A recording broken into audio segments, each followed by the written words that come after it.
အားလုံးပဲမင်္ဂလာပါအခုတခါမျှဝေမှာကတော့ Windows မှာ built-in ပါလာပြီးသား Windows Defender လို့ခေါ်တဲ့ antivirus program ကိုအသုံးပြုတဲ့အကြောင်းပဲဖြစ်ပါတယ်ခင်ဗျာပထမဦးဆုံး virus and threat protection ကိုသွားပါ setting တွေကိုဝင်ပါ real time protection ဆိုတာကိုအဖွင့်အပိတ်လုပ်ပြီးတော့ antivirus ကို disable enable လုပ်လို့ရပါတယ်ဘာကြောင့်အခုလိုလုပ်ဖို့လိုအပ်တယ်လဲဆိုရင်အချို့တော့ crack သုံးဖို့လိုအပ်တဲ့ software တွေမှာ crack file ကို virus လို့ယူဆပြီး antivirus ကဖျက်ပစ်လိုက်နိုင်တာကြောင့်ဖြစ်ပါတယ်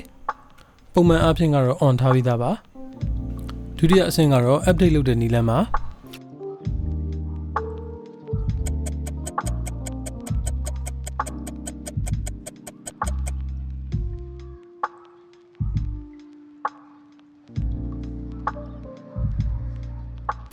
နောက်ဆုံးတစ်ပိုင်းကတော့ scan ဖတ်တဲ့နည်းလမ်းဖြစ်ပါတယ်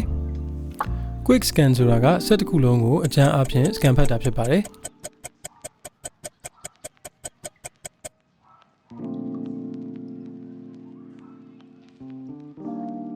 scan option ကိုသွားပါ full scan ဆိုတာကတော့ set တစ်ခုလုံးကိုအသေးစိတ် scan ဖတ်တာဖြစ်ပါတယ် custom scan ဆိုတာကတော့ကိုယ် scan ဖတ်ချင်တဲ့ hard disk သို့မဟုတ် pen drive သို့မဟုတ် device တစ်ခုကိုရွေးချယ်ပြီး scan ဖတ်တဲ့နည်းလမ်းဖြစ်ပါတယ်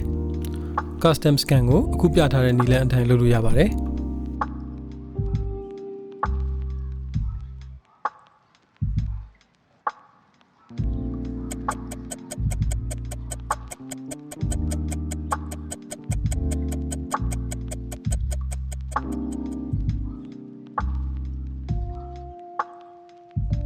Windows Defender ဟာ Windows မှာ built-in ပါလာပြီးသားလွယ်ကူရိုးရှင်းတဲ့ antivirus software တစ်ခုဖြစ်ပါတယ်